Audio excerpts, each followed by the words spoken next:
Awesome. All right. So we have Pete here from ORM Technologies. We connected through just being two people that are really passionate about marketing attribution and what attribution can do. Um, and you just spoke at Mopsapalooza. You had a That's great right. conversation about the uh, revenue analytics, the predictive analytics piece of that. And before we jumped onto this podcast, we were kind of talking about that. And I think you have a really neat framework in that. So can you break that down as far as what that framework looks like and what you presented there? Yeah, awesome. Well, first, Ian, thanks for having me. I appreciate the invite to be on your podcast and show. It's always fun to nerd out over attribution and That's predictive right. revenue analytics. So I appreciate it. And yeah, your question had a great conversation last week at the Mopsapalooza event talking about predictive revenue analytics and the goal of really using our data not only for insight, but also to make predictions and recommendations across our entire go-to-market motion. And so what I talked about and what I focused on was really how we take our siloed data, whether it's marketing automation platforms, CRM platforms, CS tools like Zendesk, and ultimately our finance platforms like NetSuite or whatever we're using, how we take all of those individual siloed data sets and add a layer of prediction on top of them. And more today, we're seeing data warehouses like Snowflake or CDP systems that sit on top and try and ingest all these data from different sources. And what we're doing at ORM is really adding a layer of prediction on top of that. So Yeah. as we take data from these silos, how do we build insights around our customers from the first day they click on our website to the seventh time they renew with us as a customer and make recommendations along that entire journey?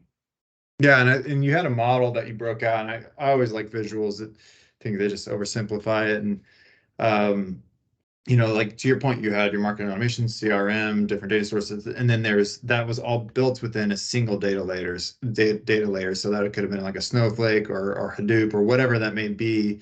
And then there's the transformation. And that really, if you were to boil down what marketing automation tools or marketing attribution tools are doing, that's exactly what it's doing, right? It's saying here we're gonna try to bucket all of this data, and then we're going to flatten it or simplify it for you.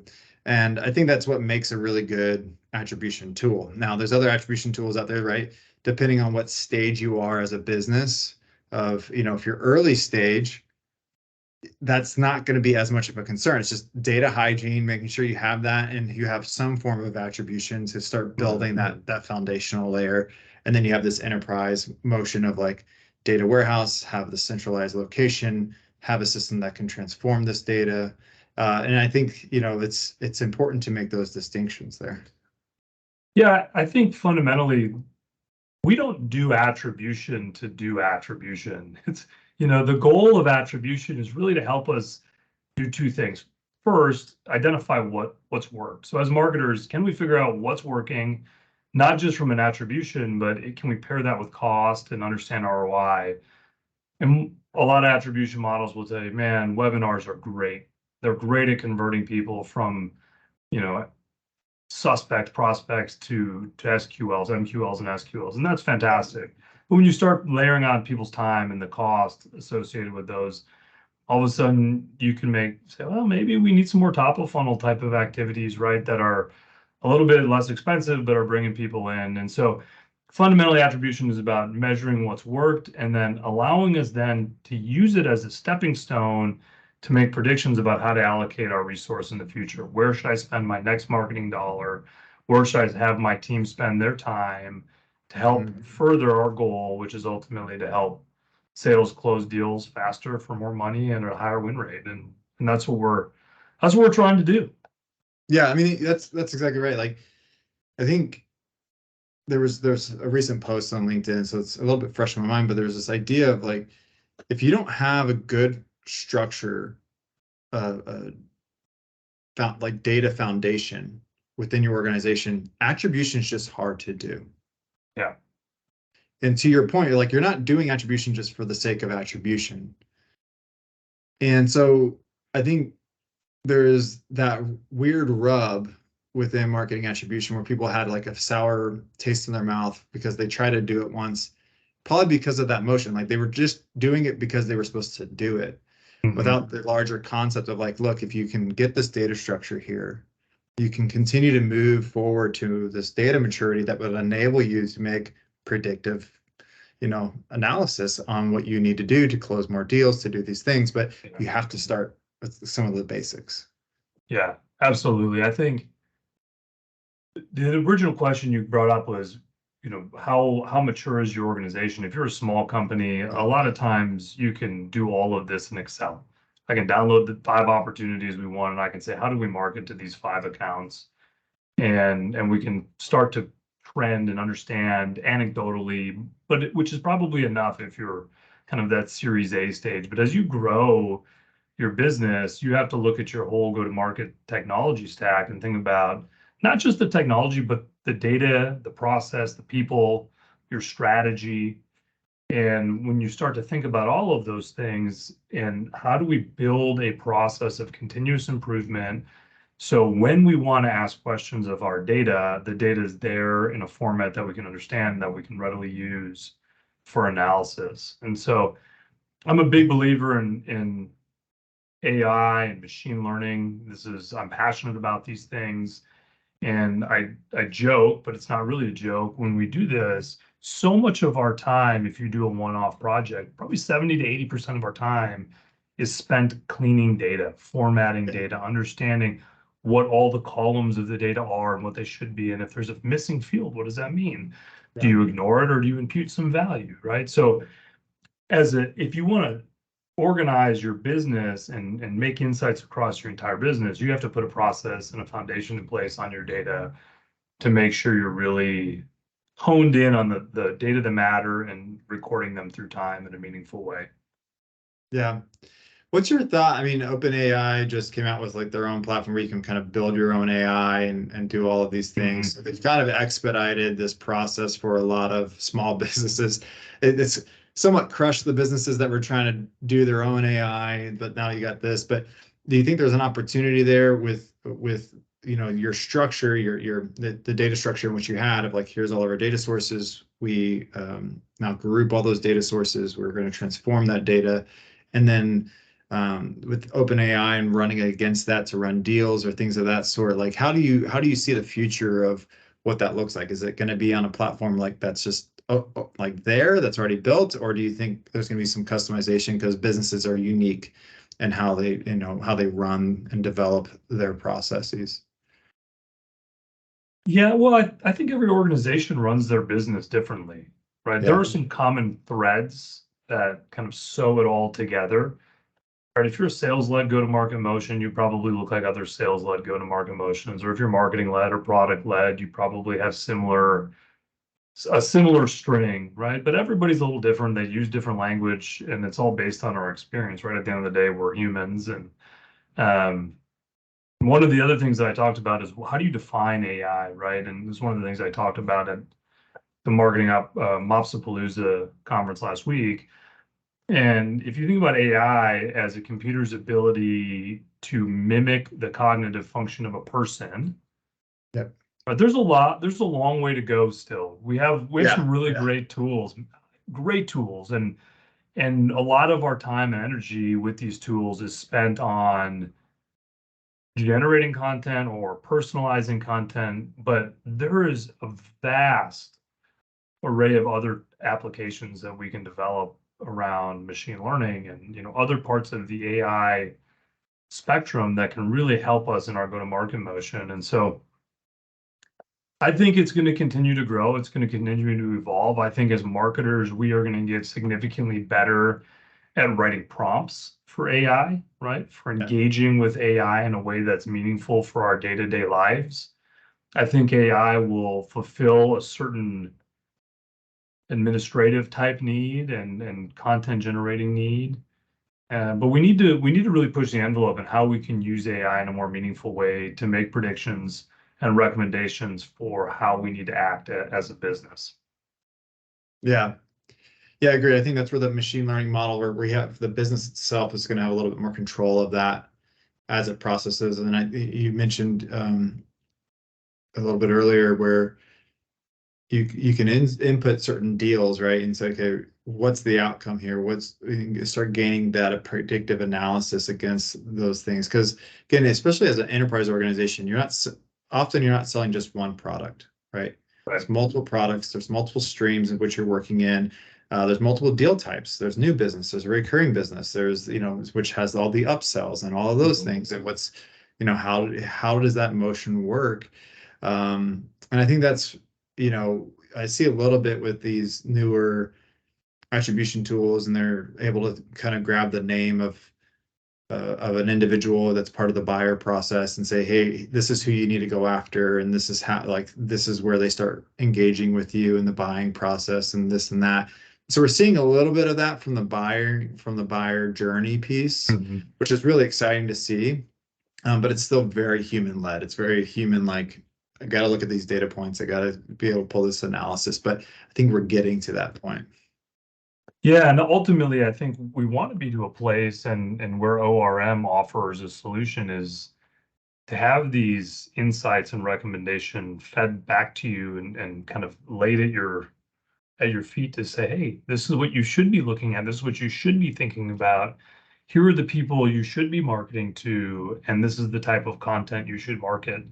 And one of the things we do that I think is absolutely fascinating and super powerful is we do propensity analysis on really three categories. Net new logos. So who are the prospects that have the highest propensity to buy from us?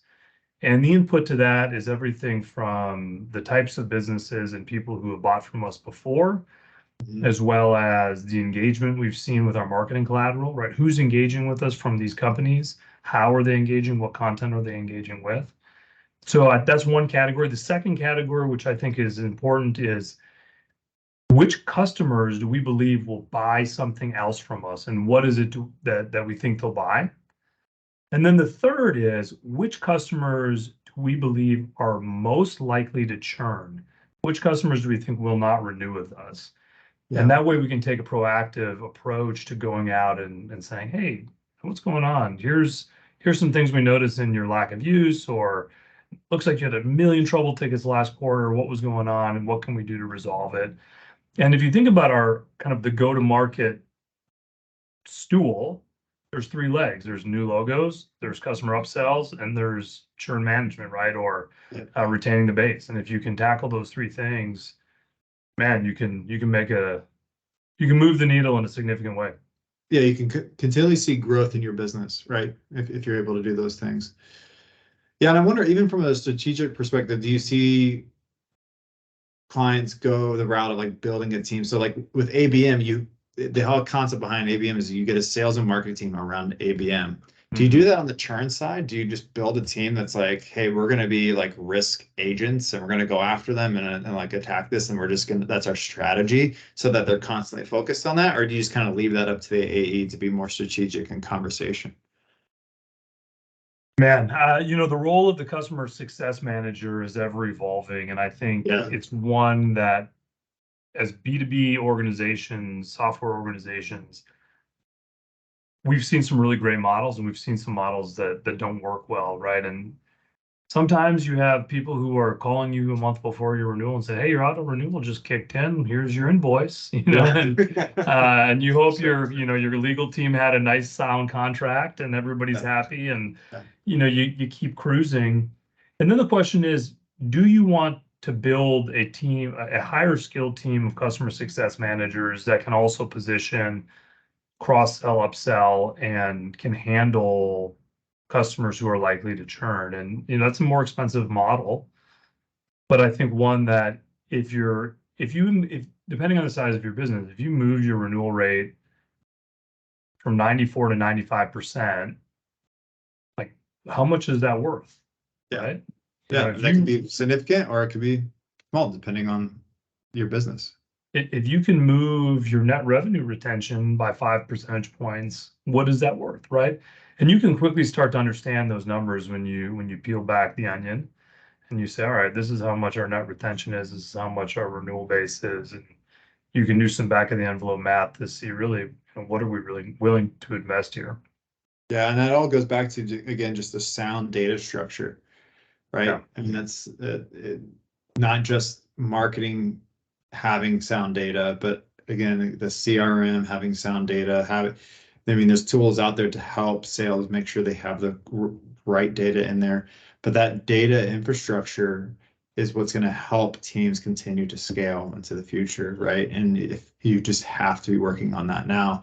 And that's something that I just think is really missed in communications about attribution. It's just like, well, we tried this and it just didn't work. And it's just like, it's a much more complex structure to that. Let me ask you, I'm curious. Before you go there, I do want to make a comment on what Sure. you just said. Why is attribution not working? Yeah. At the end of the day, attribution is not going away. We as marketing organizations have to be able to measure our contribution to the business. And so whether it's touch-based attribution or marketing mix modeling or what, like, the ability to measure success of marketing is not going away. The methodology we use may change and evolve and probably needs to continue to evolve. But fundamentally, there's two conversations that we see marketers having around attribution. The first is a credit conversation. I'm going to sales, I'm going to finance, I'm saying this is what marketing did, and we get credit for this. That is a terrible place to go. Yeah. It is a bad conversation to have, right? You need to, as a marketer, demonstrate your value by helping sales close more deals for a higher win rate, for more money, and faster. And if you can show those things, you're doing your job. Marketing attribution, as we talk about and think about it, in my view, is really about marketing, using marketing data to get better and more effective at how we deploy our resources and how we market. And so attribution, as we talk about it, should really be focused on, all right, what's working and how do we do more of those great things? Yeah, that's so good. It's a thing that's a common theme on the podcast, and it's a great point to really hit home. It is a team effort. It is a collaborative effort. Marketing attribution is a part of marketing, partly because of marketing ops, right? Like marketing ops has just figured out how to build things and measure things and track all of that through their different tools. But at the end of the day, marketing ops, like I was having this conversation with Mike Rizzo of marketingops.com, right? Yeah.